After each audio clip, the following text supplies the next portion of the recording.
Welcome, everyone. This is Registering Voters in Oregon. We are going to focus tonight on registering new citizens to the United States and the special requirements of the United States Citizenship and Immigration Services.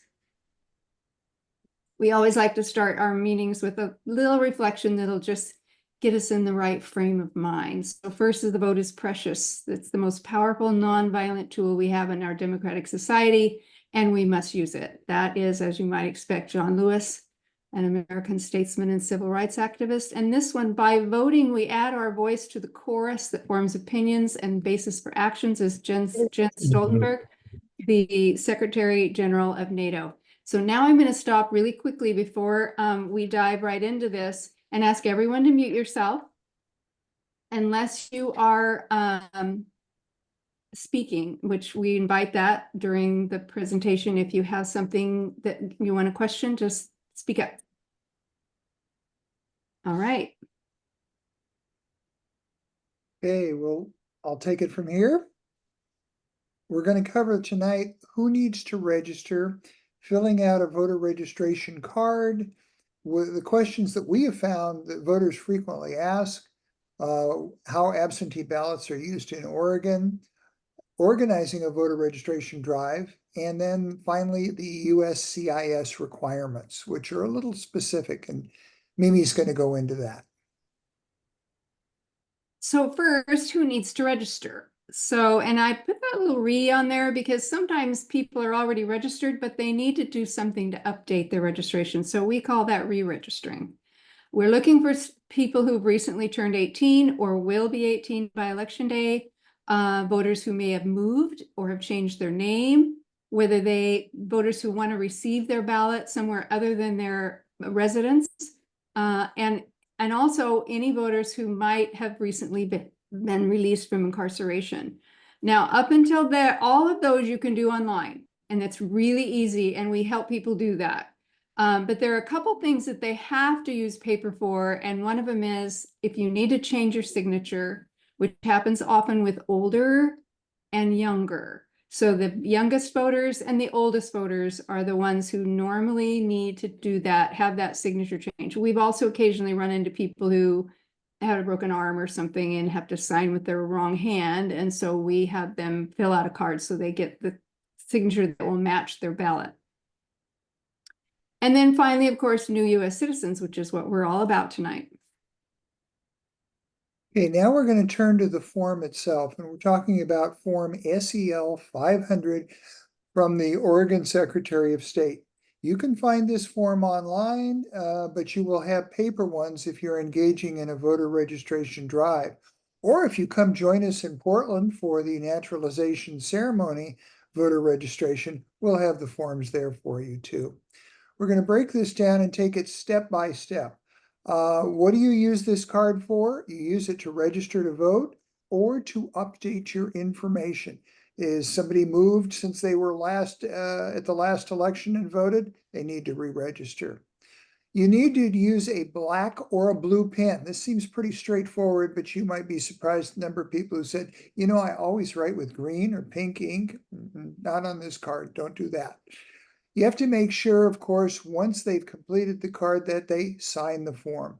As a matter of fact, if, for example, you go to a senior residence and you're registering or re-registering people there, I have had people ask me, hey, can you help me fill out this form? I've got a bad hand or something like that. You can actually do that. The one part of the form you may not fill out is the signature.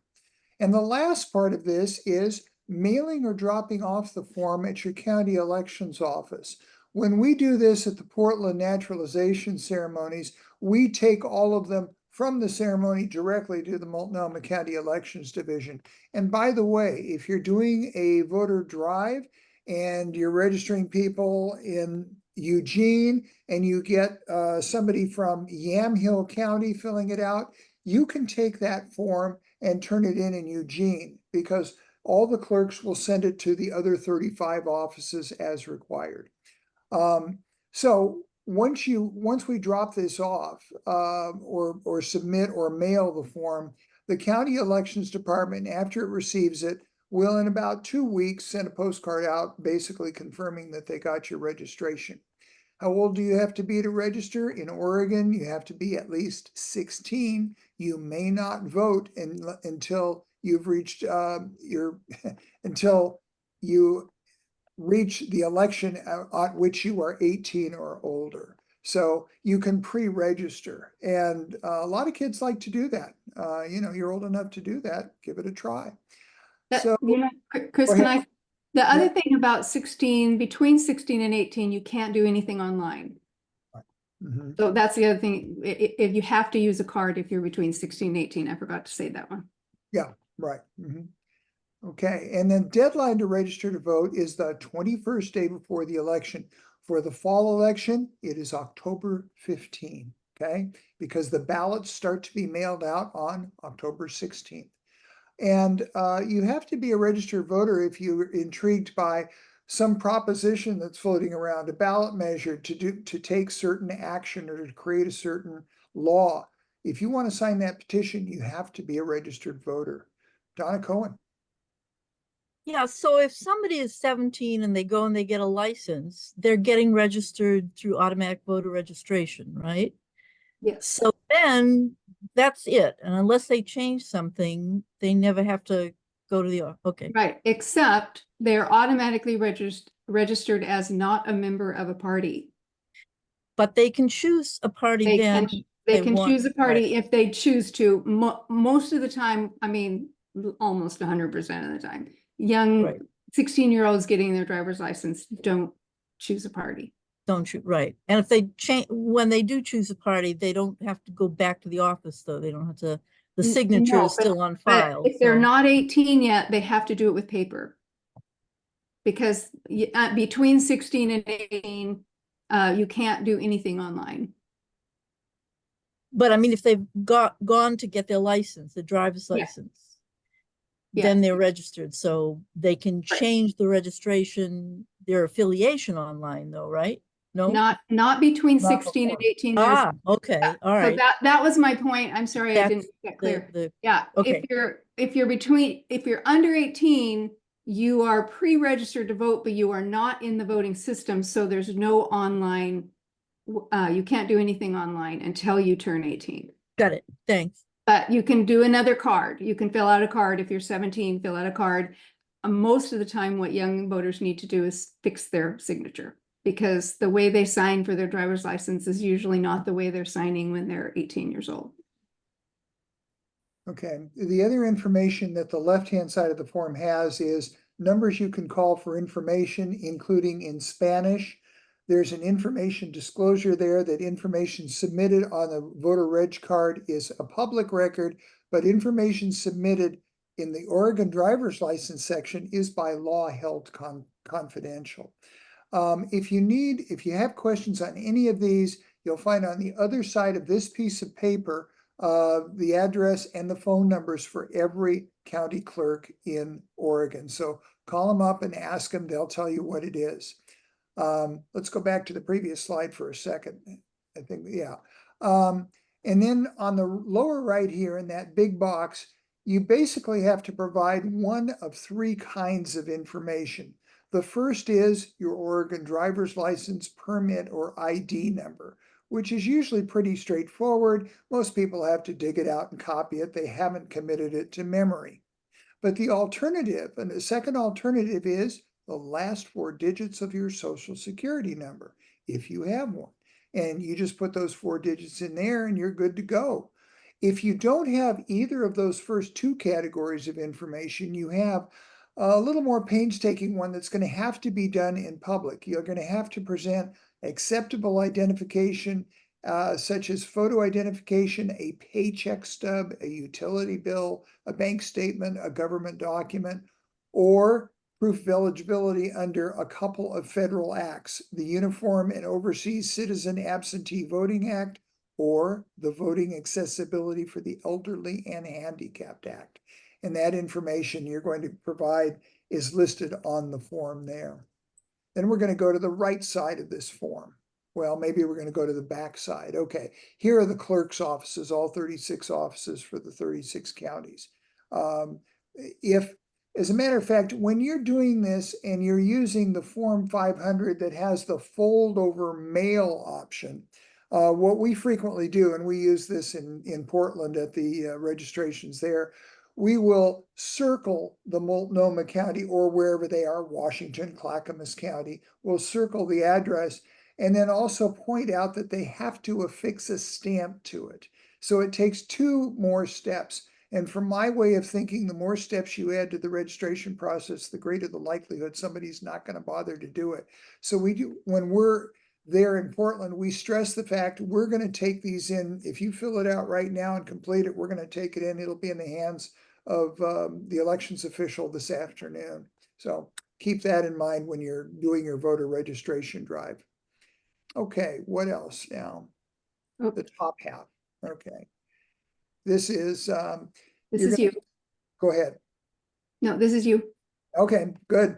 You start off with 2 qualifying questions. And in my experience in doing this in Portland, people frequently forget to check these 2 boxes. Not frequently, but often enough, because you're going to want to check it over. Are you a citizen of the United States? I've had people who just went through the ceremony and they put no. I said, no, actually you are a citizen. Are you at least 16 years of age? Some people who are not fluent in English read that as saying, are you 16 years of age? Well, no, I'm 32, okay, explain it to them. But there's one more qualification here that is not specific, but you may run into it in a voter registration drive, not necessarily so much in a naturalization ceremony. Have you recently been released from incarceration? Because you can vote in Oregon if you were convicted, but you have not yet been sentenced. There's a certain person in the public sphere who falls into that category. If that person were in Oregon, that person could register to vote. And also if you've been released from incarceration but are on parole. These are laws that have changed relatively recently. The disability for being convicted of a felony was, until the recent years, pretty strong. You couldn't vote. And the third one is if you were released from incarceration but required to wear an ankle bracelet, you can still register to vote. There are a couple of really fine points here. You cannot vote in Oregon if you're currently in an Oregon prison, serving a sentence for a felony conviction in the county jail, even if it's not prison, or you're actively incarcerated for a felony in another state, not Oregon. And the really, really fine points are, what if you were convicted and you're now on a work release program? Can't vote there. And also, if you're no longer in prison, but you're required to reside in a halfway house. I can't say I've ever heard of these things coming up, but if they do, if all else fails, just give a call if they're open to the local elections department. They'll set it straight for you. Okay, now we go to the information, the key information you got to put in here. See the little asterisk there right before required information? All they have to do is give the information where the asterisk appears. The rest is optional. They can do it. They don't have to do it. You have to give the last name. You have to give your first name. And you need to use the name that appears on your legal ID. Don't get cute. Don't say, oh, this is the time for me to try out a new nickname. Don't do that. Keep it straightforward. You have to give your Oregon residence address, including the city and zip code. People frequently will write out the address and then not give the city or the zip code. You cannot give a post office box. This is where you live. In those rare instances where you're registering somebody to vote who's homeless, they can choose an address themselves. For example, in Portland, Central City Concerns, or they could choose Street Roots that publishes a paper. They can choose the Multnomah County Elections Department. They can also put down the address where they have their tent. If they're there at Harvey Milk Street and First Avenue, that would be their address. Normally, it's a street address. It identifies your precinct and tells the election offices which ballot to send you. You may or may not know but some counties have as many as 80 ballots in an election. You also have to put in, of course, your date of birth. And your year of birth needs to be before 2007-8 to register and before 2005-6 to vote in 2024 as of last month. The county of residence is not required. If you do voter registration at a naturalization ceremony, you will find that a number of people read county as country, and they sometimes put in the former country of residence. So take a look at that. And sometimes people don't know, I don't know what county I'm in, you know, they don't know what's in Clackamas County or Washington County or something like that. It's not required. Then the phone number is optional, the email is optional, and those items of information would only be used to contact the voter if there is an irregularity in their ballot. You probably know that if, for example, someone signs a ballot, as people frequently do, and they sign a very informal signature. I worked in the elections department this past election, and I saw some amazing signatures, just wavy lines, you know, things like that. If they can't tell that's your signature, they're going to send you a letter saying, we need you to sign this letter and show that this is actually your signature. So those optional points won't be used. The last line is the mailing address. That's different from the residence address. If it is different, they need to put it in there. For example, if it's a student at a college and the student is a resident at the college but lives somewhere else, either somewhere else in Oregon, and wants to vote at the dorm address, they'll need to put the dorm address down there. Okay, I think Mimi takes it from here. Yeah, and there's a question in the chat that, or a comment in the chat that says, are you concerned that by taking the voter registration forms, it opens an issue of doubt? One of the things that Chris just said, that they'll send you a letter. Anytime you do anything with your voter registration, they send a postcard right after they do it. So when I'm right after they log in the change. So for example, right before a primary, I always change my party to one of the two to one of the two major parties so that I can vote. And then as soon as the primary is over, I change back to I'm an independent voter. So I just did that, and then this weekend I got a card. It says it showed my party change. So I remind people that if they make a change, that they will get a card. If no matter what they do, they will get a postcard. Watch for it. If you don't get it, call the county office. Then the number is right on that form, or easy to find on the internet, and then ask them if they got your registration change. The other thing people are talking about is mail drops and post office boxes, and they are allowed for mailing, but you can't use it for the Oregon residence address because they may not be in the same precinct as your home. And what they use that second line there for is for determining which ballot to send you. And they don't want to send you the ballot where your post office is. They want to send it where your home is. So it needs to be a residence on that second line, right below the name.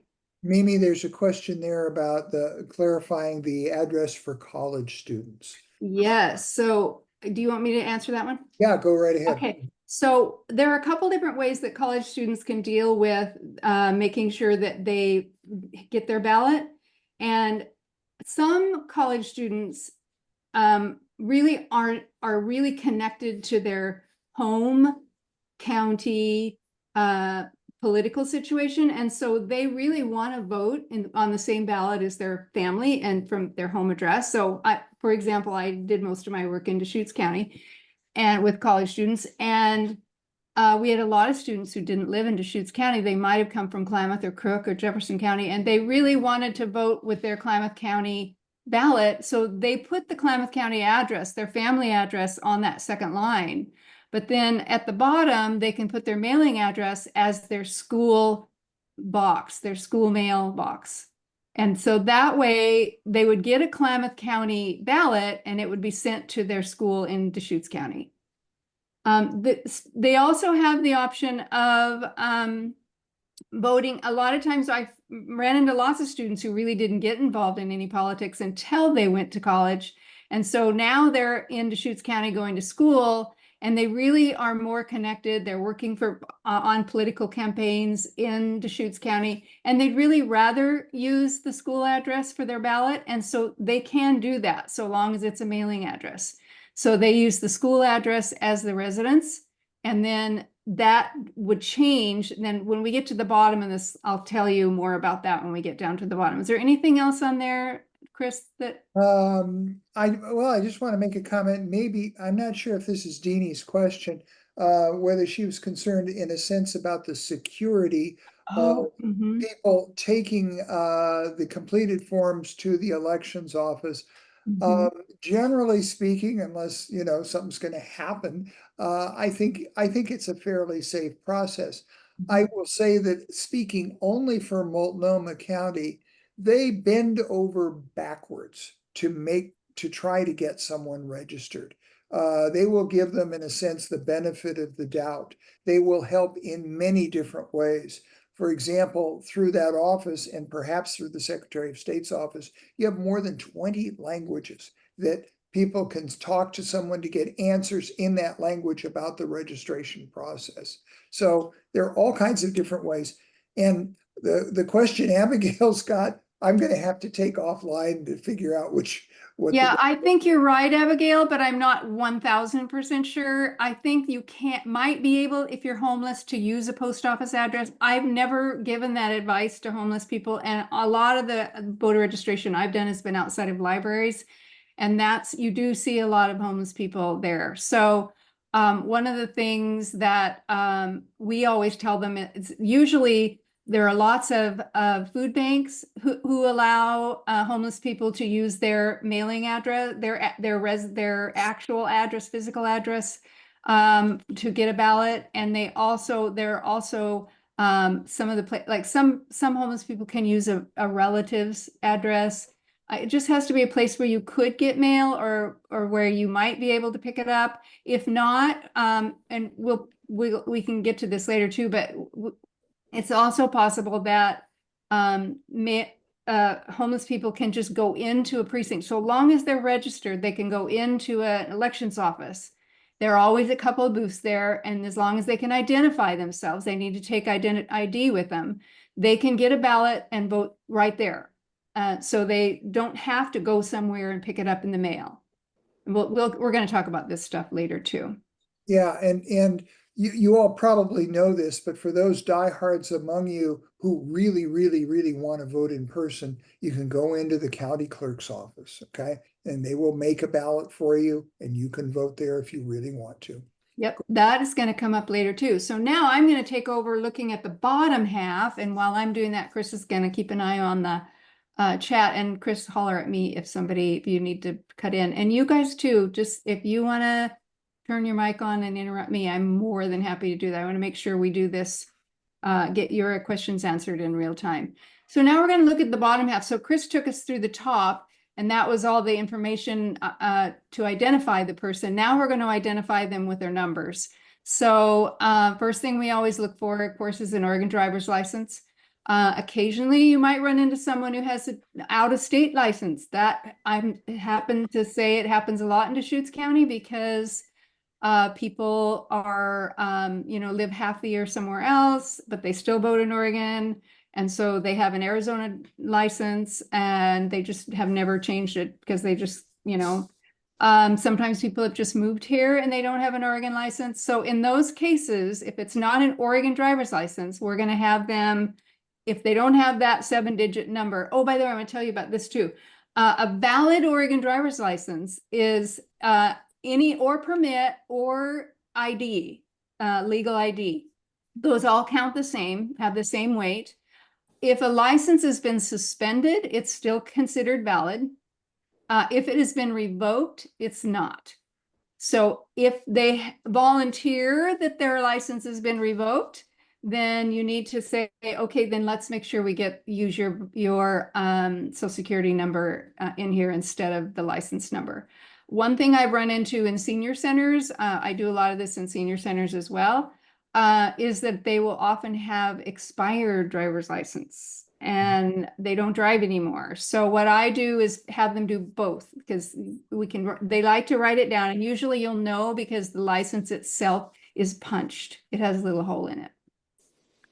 And so if I see the little hole when they get their license out, I then say, okay, let's also put in the last 4 of your social security. It doesn't matter if you give them too much information. This is all about connecting the voter registration to the right person. And so this is how they make sure they've got the right person. One of the So- ways, let me just comment here. We have, of course, leaguers come in from other places to Oregon and they've registered elsewhere, and they said, well, what are we going to have to check IDs and stuff like that? I said, not in Oregon. I had somebody come from Illinois and they said, you know, we have to check these things and we have forms in double forms. Not in Oregon. You just ask them the number, they fill it in. They don't have to show it to you. They don't have to show you anything at all. Go ahead. And with all those new hologram things, people have, especially people with vision problems, I'm counting myself, have a hard time reading those numbers. So sometimes I'll say, here, let me read it to you. And I just get my little bifocals in the right place and I read it to them. And that's fine. That's just helping them out a little bit. So then the last possibility that Chris talked a little bit about is that if they don't have either, and of all the voter registration situations I've been in, the only one that this might be possible and has come up is in immigration services, because there are new citizens who don't have a driver's license, and they're also don't yet have a social security number. One of the things they tell them right at the end of the immigration ceremony, of the swearing in ceremony, is here's how you contact the social security office if you haven't already.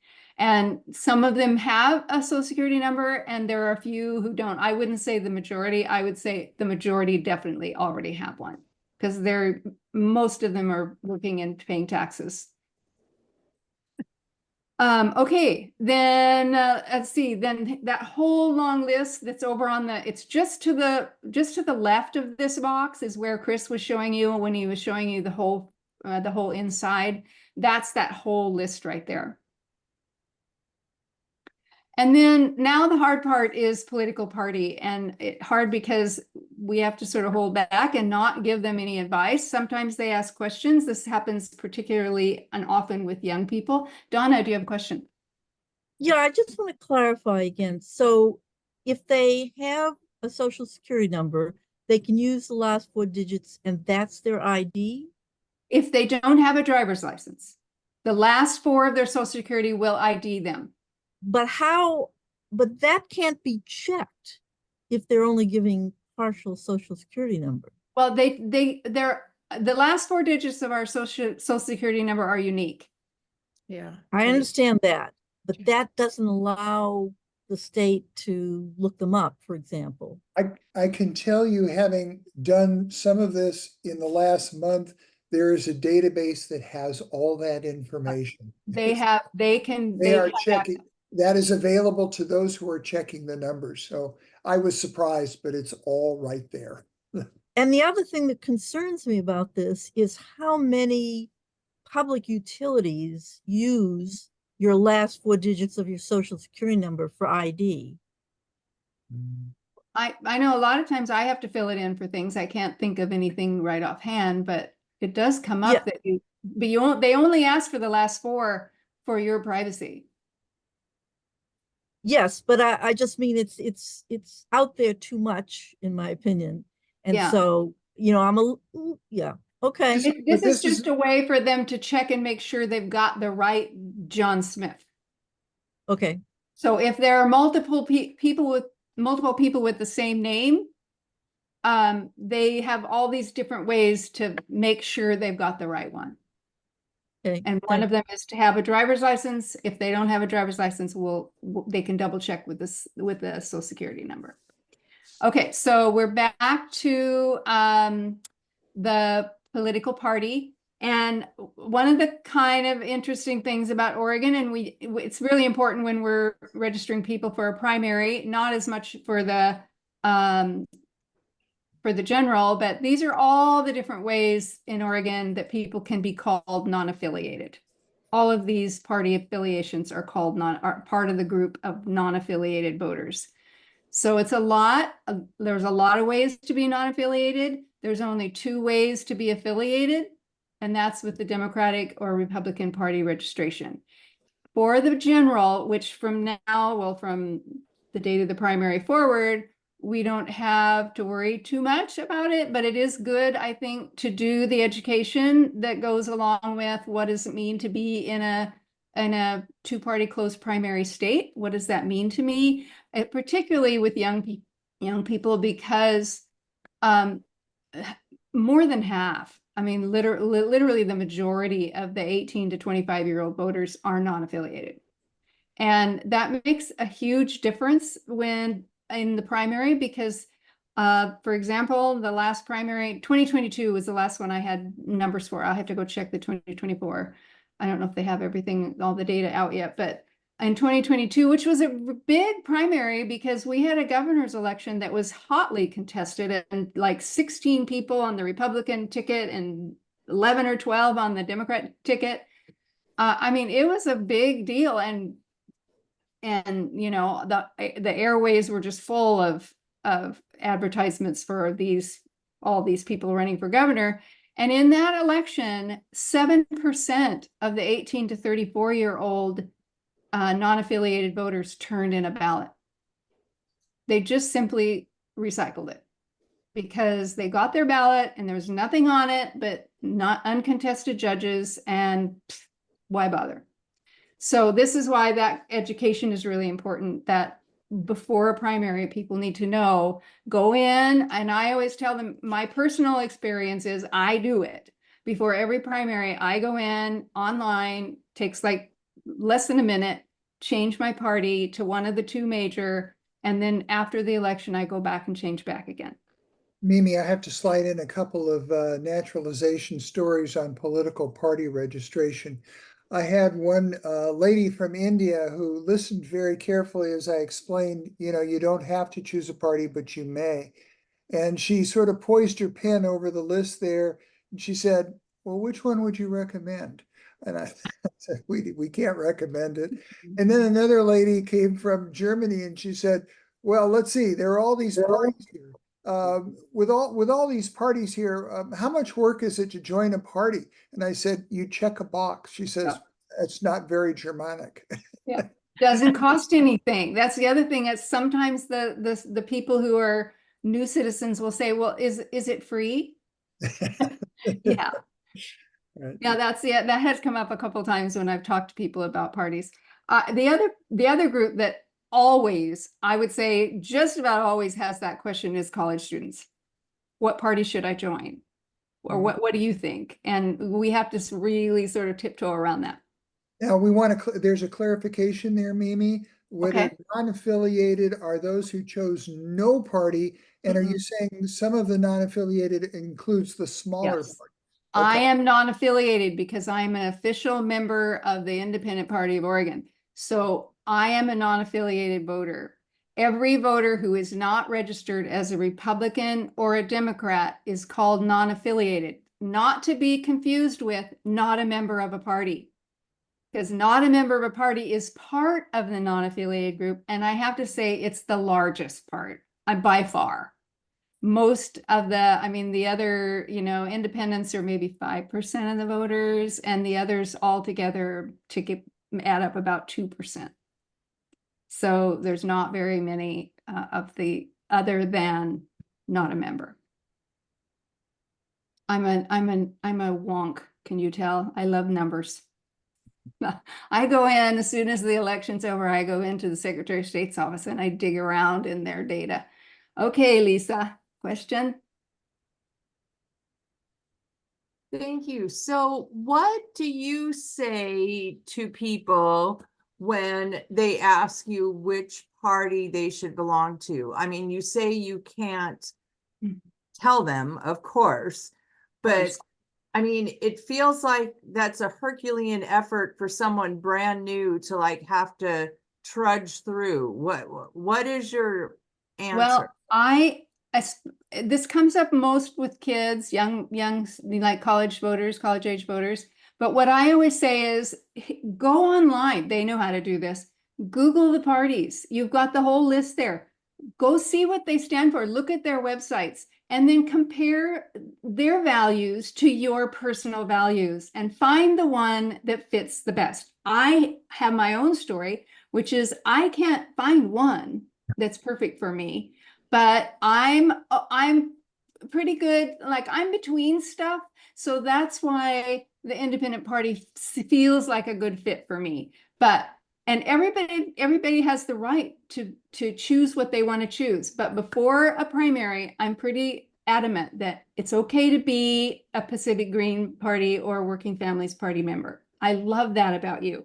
But for just for a little while, go in and change to one of those two so that you can get a real ballot.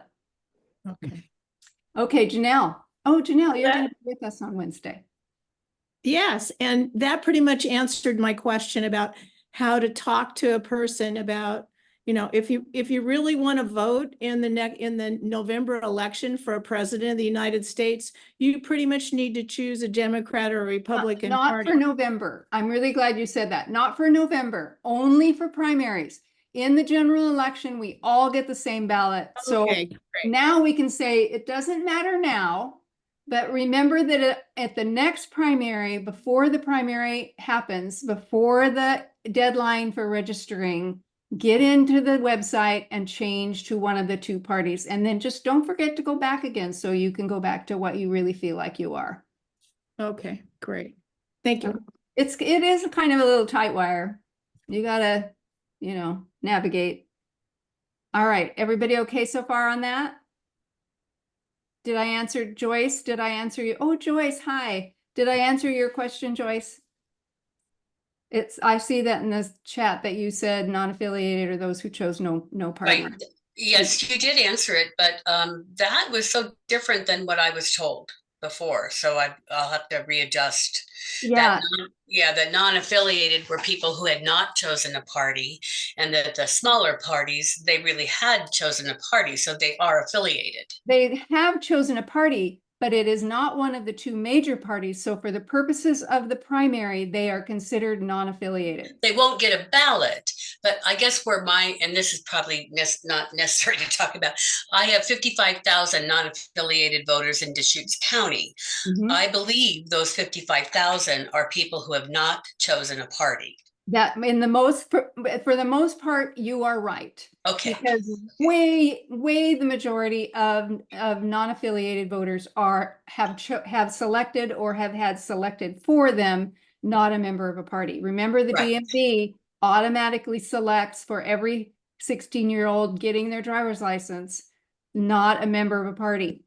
Right. And the smaller parties don't have enough. There's some kind of a quota. They're that not you included. They're not in the primary. They are not included in the primary, so they Correct. cannot nominate. Correct.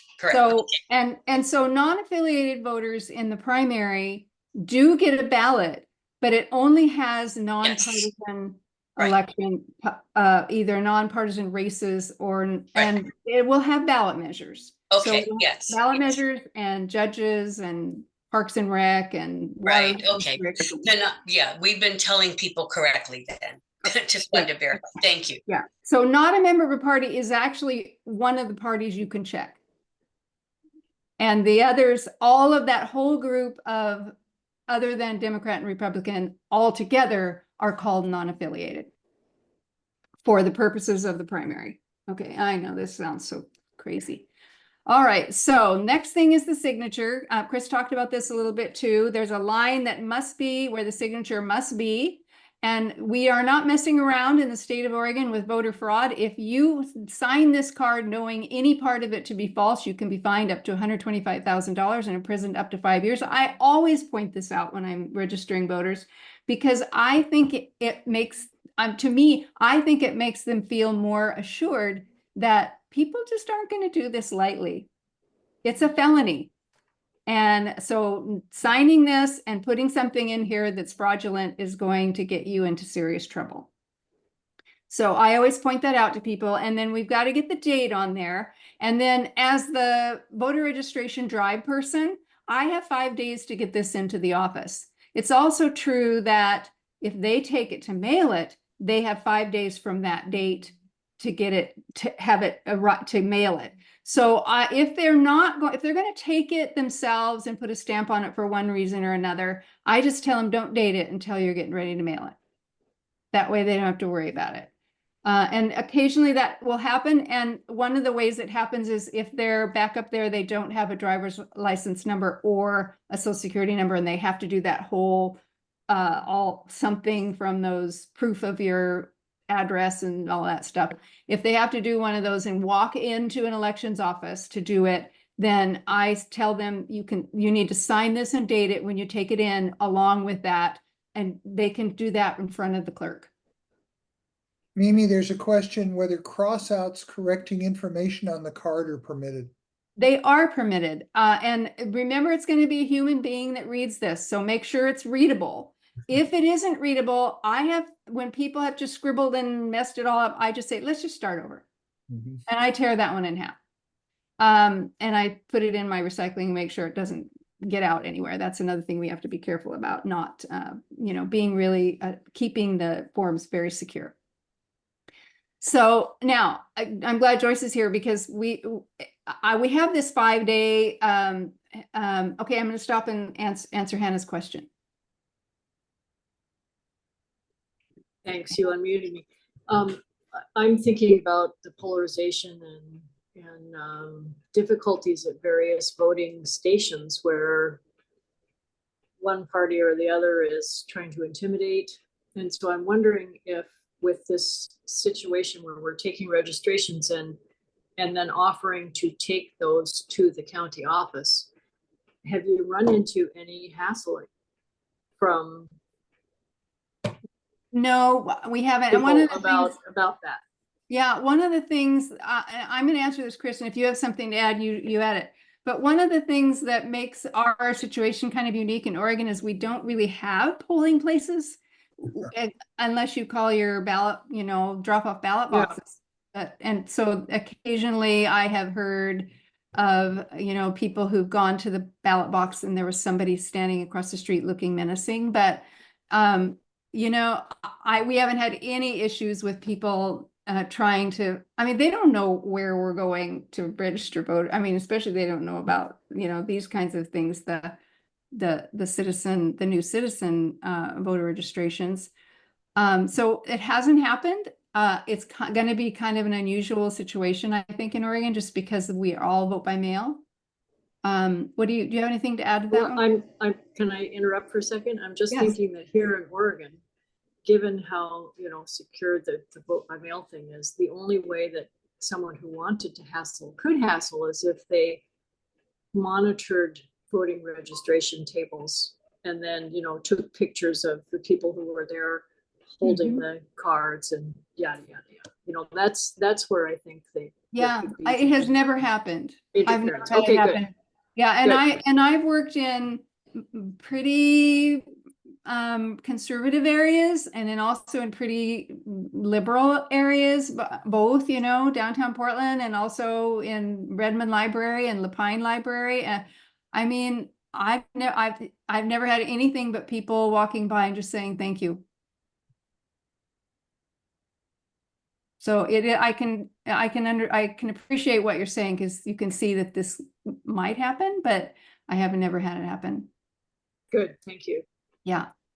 Okay. Are we moving on now? Let's see. Answer a question. Please clarify. Oh, this is Sylvia. If they don't have a driver's license, Social Security, what do they do for ID? Remember that big box that Chris pointed out? I can back up to it. You want me to back up to it? It has this whole list of stuff that actually, oh my gosh, it's way back here. Okay. Valid photo ID.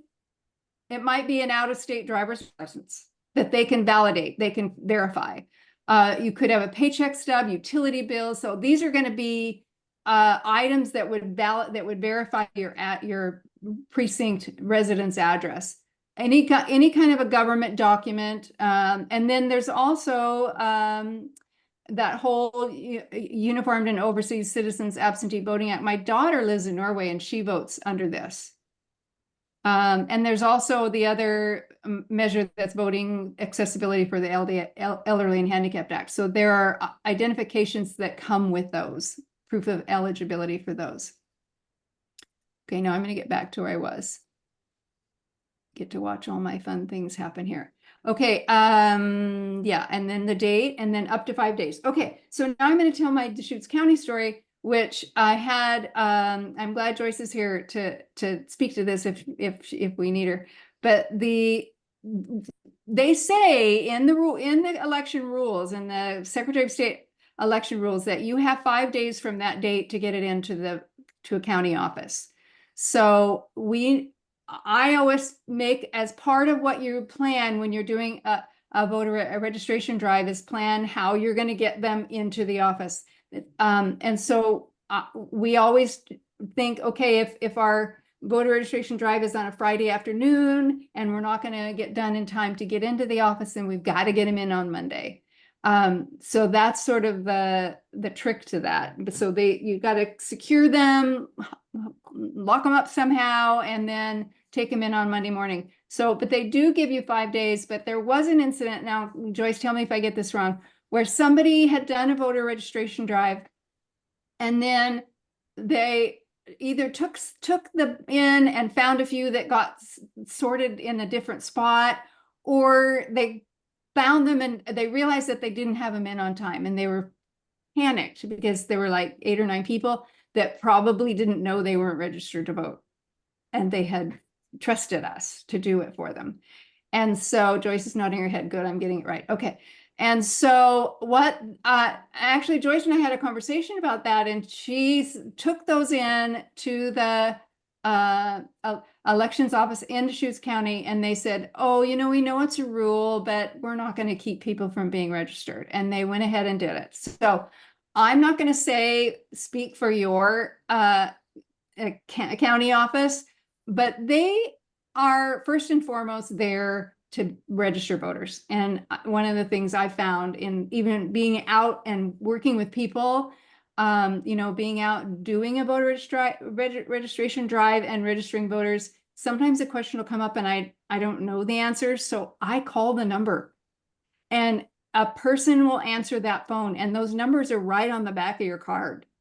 So whatever county you're in, just call that number. I guarantee a person will answer that number, and they will figure out a way to answer your question. I've called even from here when I was thinking about something or a question came up and I didn't know the answer. So I just called them and I gave them the question. I've had them say, let me go research that and I'll call you back. And you know what? They called me back and they did the research and they gave me the answer. I will always sing the praises of our election offices. They are awesome. One of the few government offices that you can count on getting help from. Okay, we're at the very bottom. Sorry, I'm going way on and on and on, not giving Chris enough time. Okay, registration. This last section is only needs to be filled out. For most cases, it'll be blank. But if a person has changed their name, or has changed their address or voted somewhere else in the last election, they need to fill out this last part. If everything else on there is the same as it was the last time they voted, even except for the signature, all of that, everything is fine. You don't have to fill this bottom part out unless the name was changed or the address was changed from the last time they voted. So one of the things that has come up, I'm doing a lot of work with the Q Center in Portland, which is the LGBTQ community center. And they do have a lot of people who've changed their names. So it has come up there, trans people almost always change their names. So they need to re-register on a card, get their signature in there with a new name. And then down here they put the last name they voted under. And even if your name didn't change, you still write it again. And people sometimes will say, why do I have to write it again? I already wrote it up at the top. But remember, these are all looked at by a human being, and the person who's going to do the changes only looks at the bottom part of this card. It's like, that's their part. And they just look down. So they look to see what name you last voted under. And then they look up where you voted, because you're going to tell them the address, county and state where you voted. And what they need to do is unregister you before you can be registered in Oregon or in your new precinct. Does that make sense? And then, of course, always you have to put your birth date down there, but that's an ID thing. And they often will say, why do I have to write it again? It's up at the top. But again, this one person is going to look at this bottom. They're going to make sure they ID you at your former voting address and name, and then they're going to unregister you. Hannah. Thanks. Can I use my son's example here? Yeah. It might apply. Okay, so my son is a dual citizen, lives in Canada. He has voted in the Montana elections, national, like the federal elections, because that's where I used to live when I was last in the States. And then now that here I am in Oregon, he can't use the Montana thing anymore. And he wants to vote in the federal elections. Would he just use one of these cards and do the registration update part, or does he have to go through? That is That's all he has to do? Now, I can mirror that. My daughter lives in Norway. I think I told you this, and she votes using my Portland address. Okay, well, this is good news. Yeah, So so- if I take one of these cards to him when I see him this next month and come back with it, or get it to the Benton County right away within the 5 days, that would be enough. So are you going to Canada to see him? I'm going up there to see him next week. Okay, and you'll be able to get it back within 5 days. Yep. Yeah, I have that problem with Lauren and with my daughter, but because we can't do anything in 5 days. Mail doesn't work. They have that whole overseas citizen program that's what she votes through. And there's a federal form that she fills out, and she does all of her voting electronically. That's how we used to do it, but so you don't have to do that. Nobody else is in this situation besides me and you No, probably. but So it is maybe interesting. At the end, if you would take me through that in more detail. Okay, we'll talk We about can move on to other stuff now. Okay, all right. Thank So you. really quickly, we're going to run through some frequently asked questions. Just in all the years I've been doing this and all the different situations, I sort of gathered and collected all the sometimes crazy questions I've gotten, but frequently asked. So why do I need to update my signature? This comes up with very young voters and very old voters.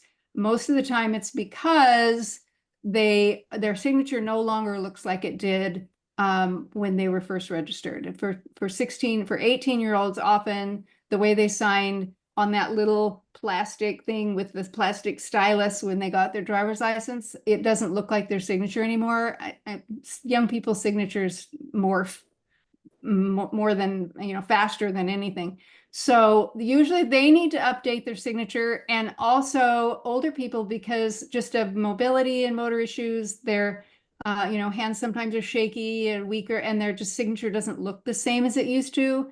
And I have to say, I did some volunteer work in Deschutes County with people whose signatures didn't match, and called them to tell them they had to go into the county office to what they call cure your signature if the signature on the ballot envelope didn't match what they have. And all of them, I am not kidding you, all of them were under 20 or over 70. So I asked, how old are you? Anyway, because I was interested in that. So that's one of the things. The other thing is, why do they need my phone and email? We talked about that a little bit. Not required at all, completely optional. But I always say, if you don't mind sharing it, the only reason they would use it is if there was some issue with your ballot and they needed to contact you. And it has happened. I love the county elections officer in Deschutes County. He's the best guy ever. And he was telling us about, they would get a ballot in that was completely chewed up, it looked like it'd been through a garbage disposal. And they had no idea why, but they could not read anything but the name on the outside of the ballot. So they were able to call the person and tell them they needed to come in and vote again. So those kinds of things happen occasionally, not on a regular basis, but every once in a while. And then, oh, I love this one. If I register to vote, do I have to do jury duty? This comes up more often than you know. And I have always been able to say, you know what? I've been a voter for over 50 years and I've only been called for jury duty once. And if you can't do it once every 50 years, then you don't deserve to be a voter. Sorry. And then I now have to say, I just got called for jury duty. So now I'm on my second time in 50 years. So, okay, twice in 50 years. How do I decide which party to join, and does it really matter? We've talked about that at length. What if I don't want to vote by mail? Oh boy, this comes up too, because people say voting by mail is fraud.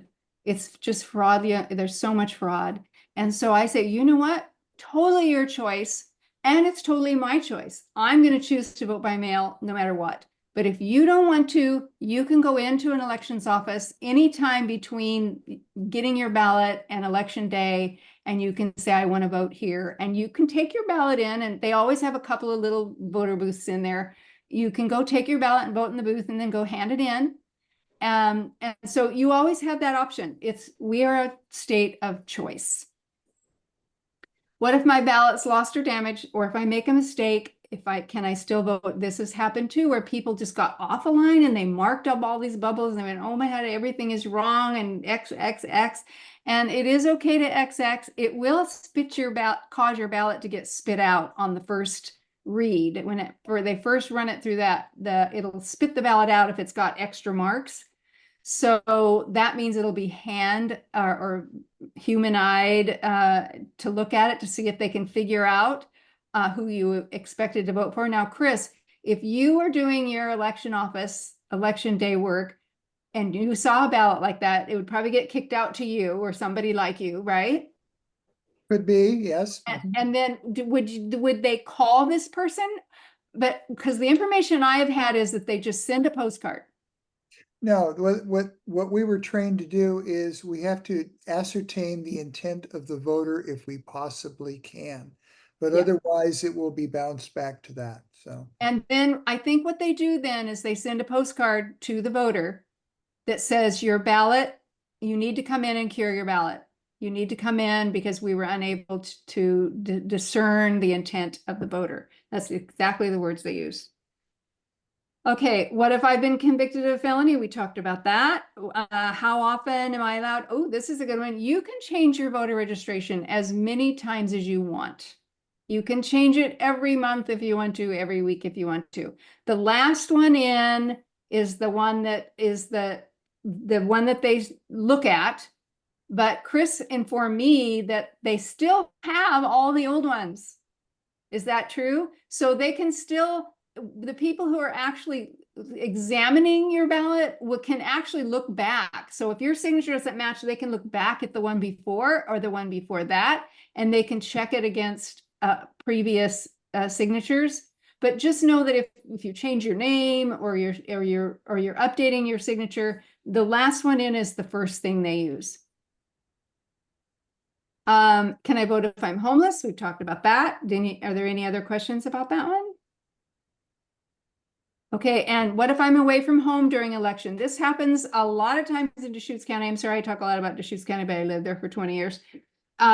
If you're away from home, a lot of people who are snowbirds, they live in Oregon half the year, Arizona half the year, or California half the year, and they get to decide which state they vote in. They can't vote in both, obviously, but they can vote in one or the other. And sometimes they want to be Oregon voters, so they have their ballot sent to them. Like they can either use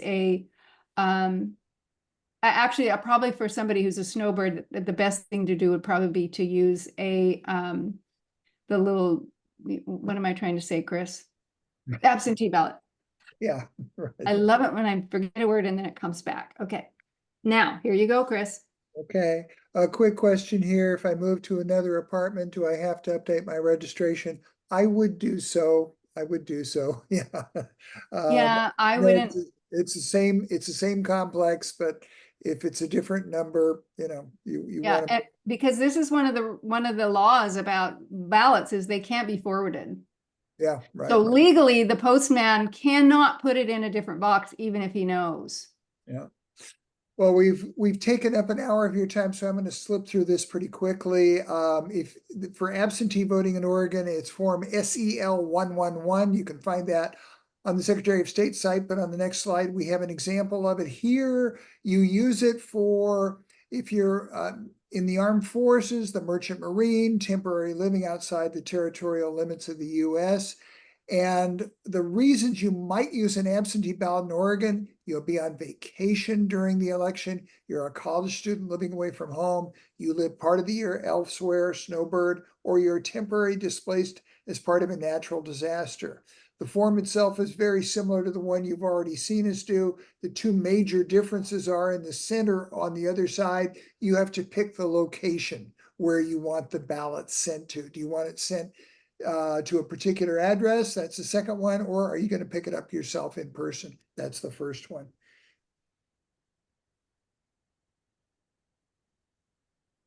This is me. If you're going to do a voter registration drive, something outside the naturalization, have your supplies ready, clipboards, black or blue pens, voter registration cards. You can't do it without that. You're going to need other things too.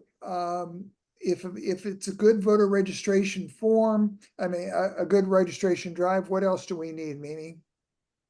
I'm sorry, I'm answering. I'm talking in.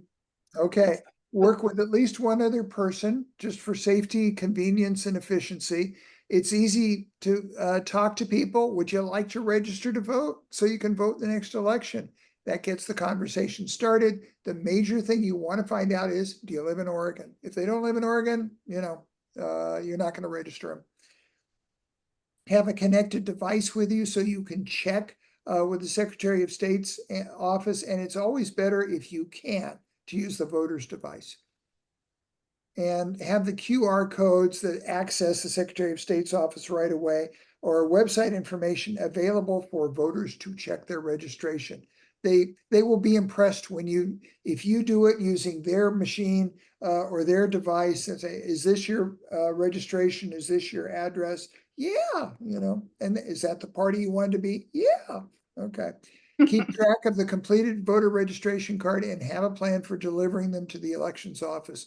My recommendation, do it as soon as you possibly can. Don't put them around, leave them at home or something like that. Okay.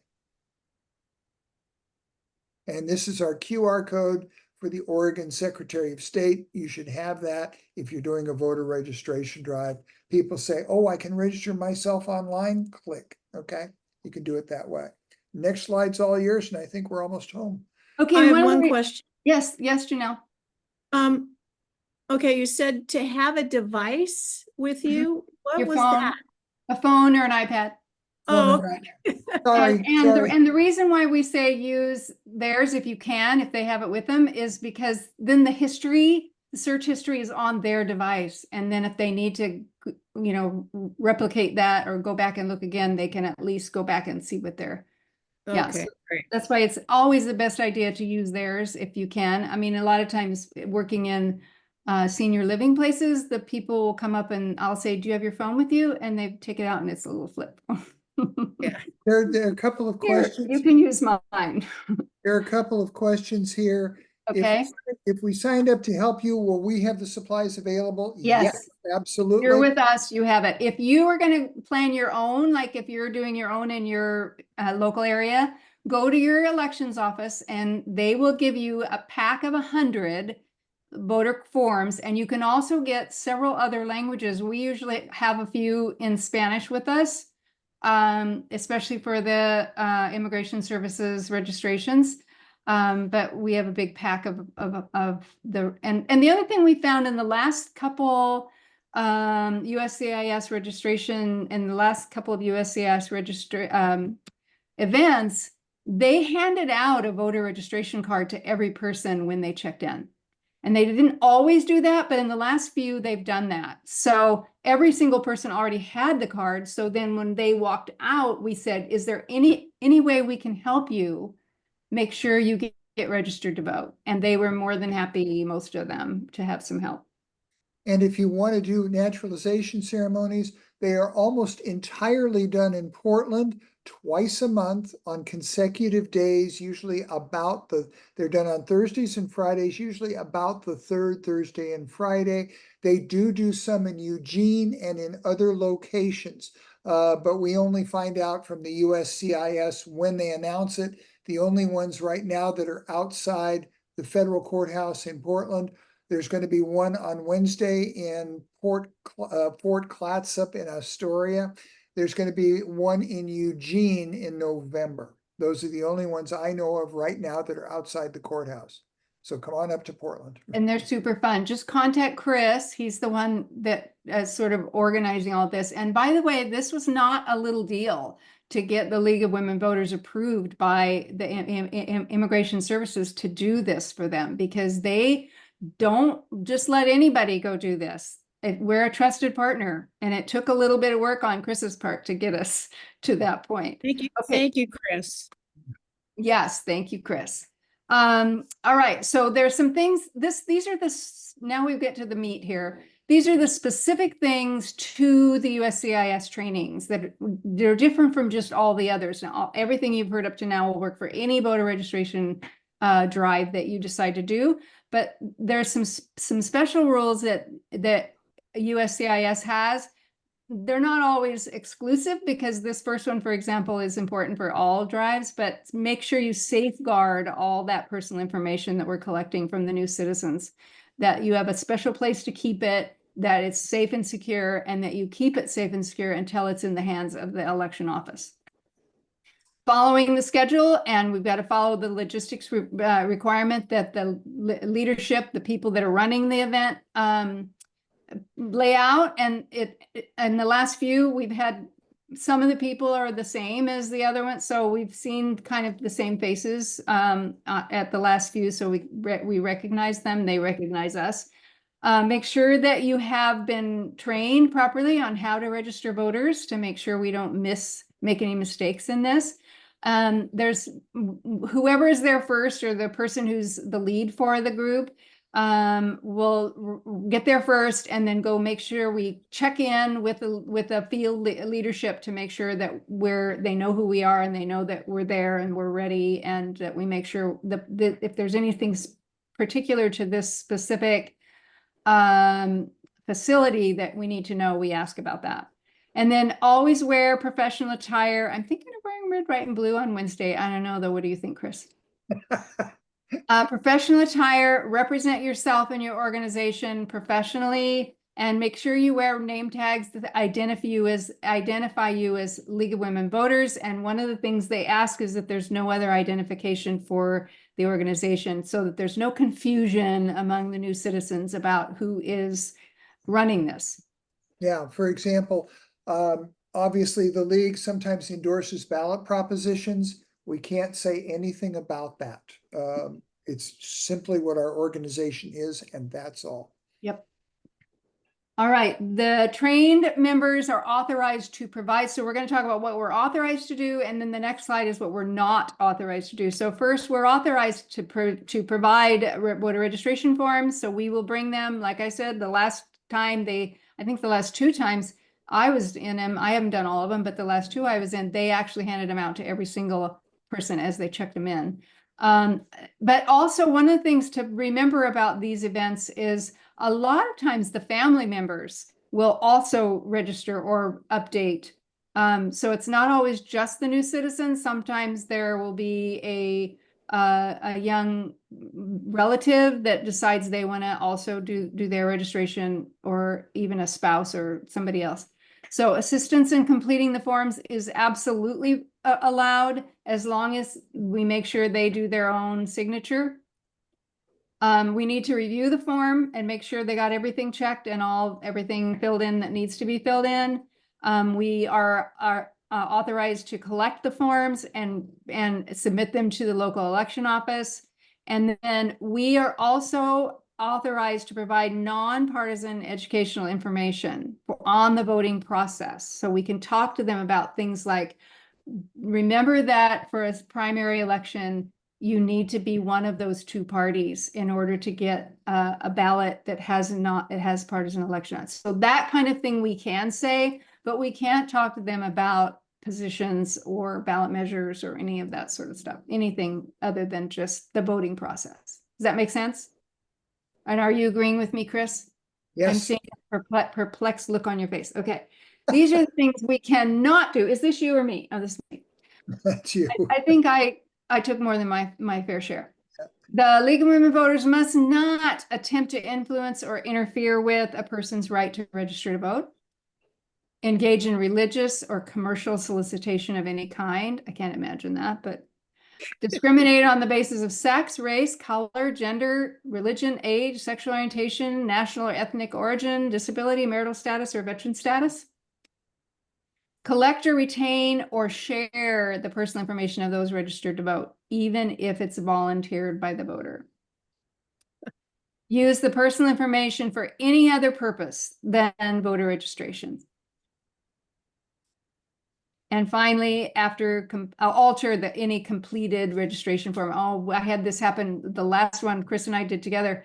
And I handed him a form that I just had finished, and he looked and he said, she didn't check. What was it, Chris? That she's over 16. And I went, she was. And he goes, you can't fix it. So I ran and I caught her. And I said, check this box.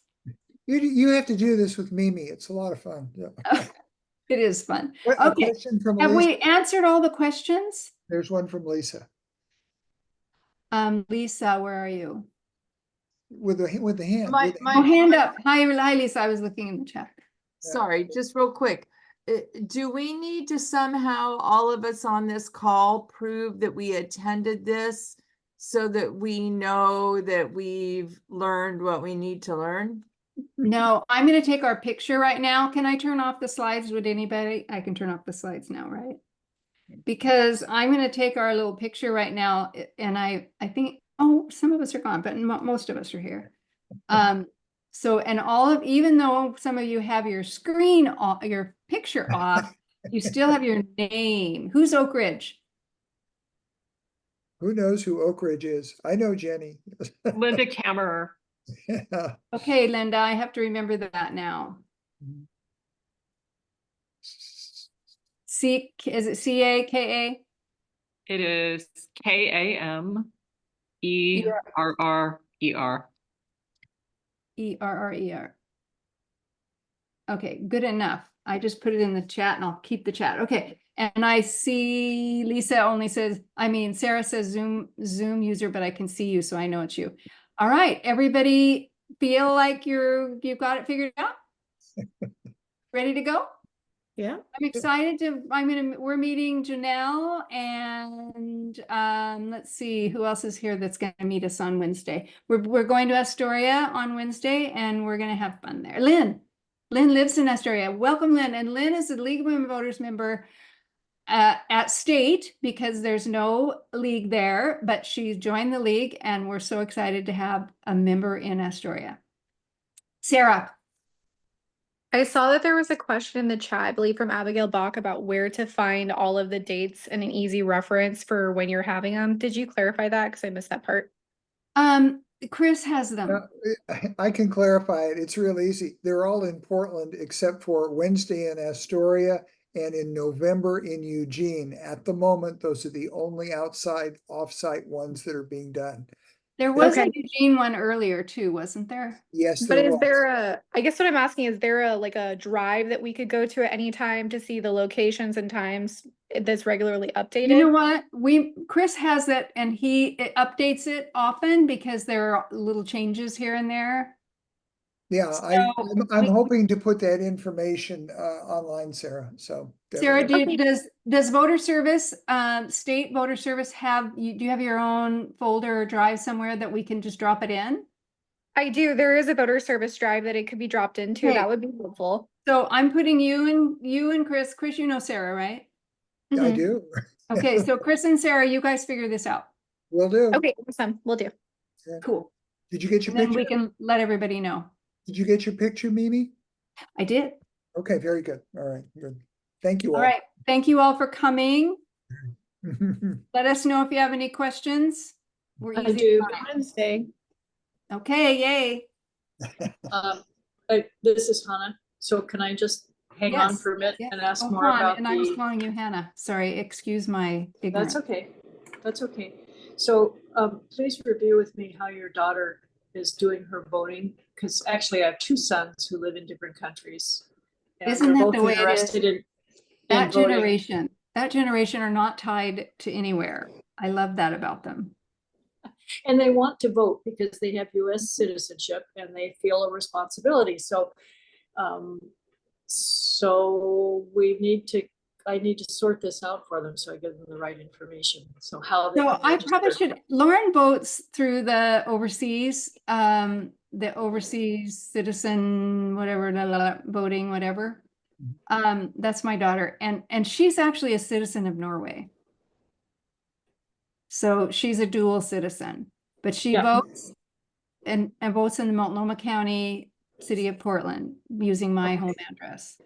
And she uses So some federal form. There's a federal form that they use to log in, and then her voting is completely online. I need to know what that site is. My older son in Denmark has managed to find it, I think, but my younger son has run into trouble because of this switchover from the Montana address to the Oregon address. Yeah, I wonder if I think he should just fill out a regular voter registration card. Now he's living in Canada. Is that what you said? Yeah. And there might be a difference between Europe and Scandinavian countries and Canada just because they're on our continent. I don't know that for sure. It just feels like it might be. But if you look at that, let me show you this slide again. This is the slide Chris did.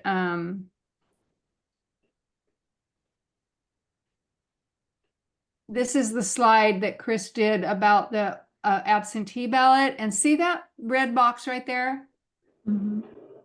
I think she uses that fbap.gov/Oregon, an absentee ballot request form. I'm not 100% sure. I will ask her. Do you, can I just give you my email address and we can Yes, thank you. chat about this? Because I can Yeah. ask her. I just know she votes online. She has to fill out some kind of a form. She doesn't get a paper ballot. It's all electronic. Okay. But it might be easier for your Canadian son because I think you can just fill out a regular voter registration card and have him sign it and take it into the or mail it. We could do that. The hang up for him is that mail between Canada and the US is very slow. Well, then if you So- said you're going to be up there though, right? Yes, but so the voter registration part we can handle. You can but carry it. ballots may be difficult because of how slow the mail is between the two countries. Well, I would say, yeah, that's the problem. I maybe have him do the same system, then he can vote he can vote electronically then. Okay, I would so think it'd be worth a give me try. yeah, so let's exchange email addresses, and if you. Okay, mine is easy. Find It's it. just mimi.alkire@gmail.com. MIMI. Can you see my picture? I It's can see your picture. and see at the bottom my name. You could put the email Oh. in the chat. And I can also put email in chat. Good idea. So it's ALKIRE. Hannah, she could put her email in the chat and you could put yours there too. Okay, Oh, so there's you know, mine. Okay, hang on. And then I'm also let you know I'll tell you how you can save the chat so you don't have to. Thank you, because I've never learned how to save the chat. It's actually This is pretty an easy. issue for me. Everything's easy once you know how. That's right, exactly. Beforehand, it's very difficult. Yeah, before you know how, it's almost impossible. And it's Han. I'm sorry I said your name wrong. I hate that when people That's do. okay, and it's actually a Norwegian name, believe it or not. It Oh. actually, I was going to say it looks Norwegian. My daughter has been in Norway for 10 years. Oh, does she like it there? She does, but she's coming home. She's coming back next year. Oh, She's going to keep her citizenship, but she's going to come back at least for a while. wow. Okay, that's a big decision. Yeah. Okay, so I've got yours. And you see the little Mine. see the little three dots? If you open the chat and then up at the very top, it says USCIS voter registration training. Right next to it, there's three little dots. And I have to say, sometimes the three little dots are at the bottom of the chat. Okay, Right well, now, I found the three dots, so what? okay, what click on the heading three do I want? dots. And click on the three dots, and one of your options is save the chat. Yep, You got it. So Yep. when I end this meeting, for me, it just pops into my desktop Finder. So I click on Finder and it's just sitting on my desktop in a folder that's the title of the folder is the date and time that I saved it. Huh. So it Okay, I won't have happen. It won't never happen until I seen that. end the meeting. okay. Okay. Okay, but I have your email here, so that's good.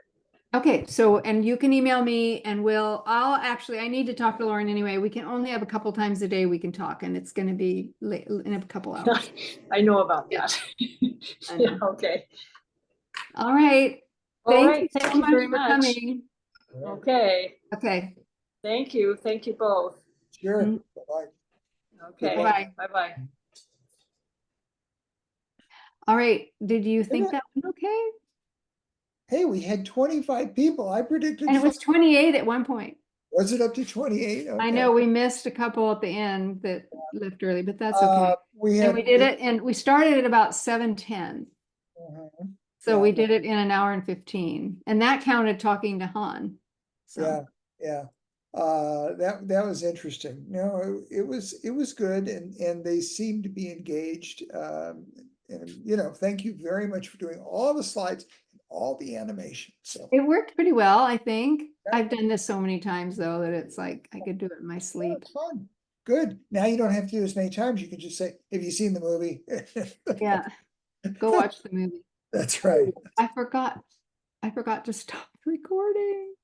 Oh, boy, I should have told you to do that. it's okay. All right. Yeah, I'm sure you, well. I know how to,